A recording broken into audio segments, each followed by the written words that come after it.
اس وقت ہم جبل ثور کی بلند و بالا چوٹی پر موجود ہیں اور جبل ثور کی اس بلند چوٹی سے آپ مکہ مکرمہ کے مقدس شہر کا روح پرور منظر آپ اپنے ماتھے کی نگاہوں سے ملاحظہ کر سکتے ہیں۔ یہ شہر مکہ اور حرم مقدس کے قریب یہ جو گھڑی والا ٹاور ہے اس کو بھی ملاحظہ کر سکتے ہیں، اور پھر مسجد حرام کے مینار بھی نظر آ رہے ہیں، وہ بھی دیکھ سکتے ہیں۔ یہ پورے شہر مکہ کا روح پرور منظر ہے، اور اصل مقصد کے لیے جو ہم یہاں جبل ثور پہ آئے ہیں اب اس کو بھی ملاحظہ کر لیں۔ اس وقت ہم جبل ثور پہ اس غار ثور میں حاضری دینے کے لیے آئے ہیں جس غار ثور میں ہمارے آقا صلی اللہ تعالیٰ علیہ وسلم نے ہجرت کے موقع پر حضرت ابوبکر صدیق رضی اللہ تعالیٰ عنہ کے پاس 3 دن اور 3 رات قیام فرمایا تھا۔ یہ آپ غار ثور ملاحظہ کریں، یہ وہ غار ثور ہے جس میں ہمارے آقا صلی اللہ علیہ وسلم نے 3 دن اور 3 رات ہجرت کے موقع پہ یہاں قیام فرمایا، اور یہی غار ثور ہے جس غار کا قرآن مقدس میں بھی ذکر ہے۔ اللہ رب العالمین ارشاد فرماتا ہے اذ ہما فی الغار اذ یقول لصاحبہ لا تحزن ان اللہ معنا۔ اللہ کے نبی صلی اللہ علیہ وسلم جب حضرت ابوبکر صدیق کے ساتھ اس غار ثور کے اندر تشریف لے گئے تو کفار مکہ تلاش کرتے کرتے غار ثور کے دہانے پہ پہنچے، اور غار ثور کا دہانہ اس طرف ہے۔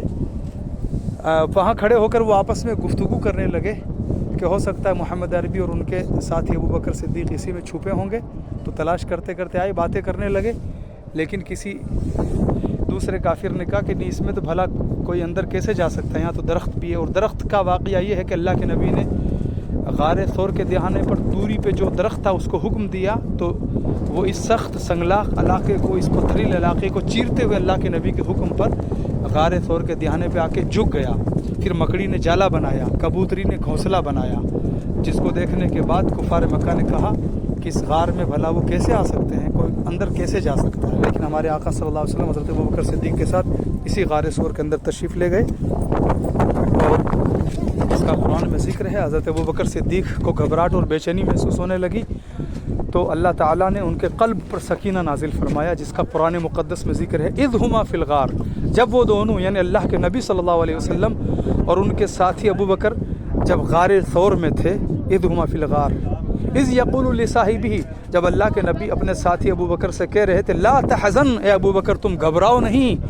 ان اللہ معنا، کیونکہ ہمارے ساتھ اللہ کی مدد ہے، بے شک ہمارے ساتھ اللہ ہے۔ تو حضرت ابوبکر صدیق کو اس بات کا غم لاحق ہوا کہ کہیں یہ کفار مکہ اندر پہنچ کر کے ہمارے آقا صلی اللہ تعالیٰ علیہ وسلم کو تکلیف نہ پہنچا دے، اس لیے وہ بے چین ہو گئے۔ عرض کہ یا رسول اللہ، مجھے اپنی جان کی فکر نہیں ہے، کیونکہ ان قتلت، اگر میں قتل کیا گیا فانا رجل واحد، تو میں تو ایک شخص ہوں، ایک شخص قتل کیا جائے گا،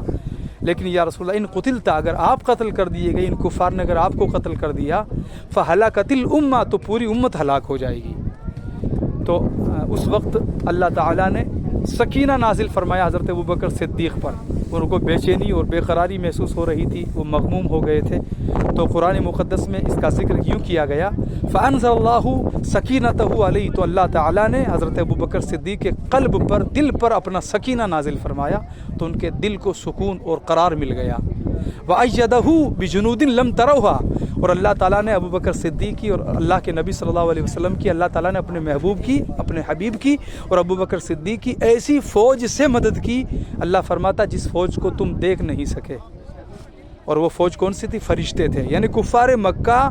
غار ثور کے دہانے پہ پہنچ گئے تھے، تو فرشتوں نے اللہ کے حکم سے ان کفار کا رخ پھیر دیا،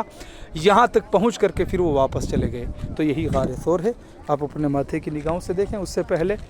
جبل ثور کی چوٹی سے یہ شہر مکہ کا روح پرور منظر ملاحظہ کریں آپ، ماشاءاللہ ہر طرف سے۔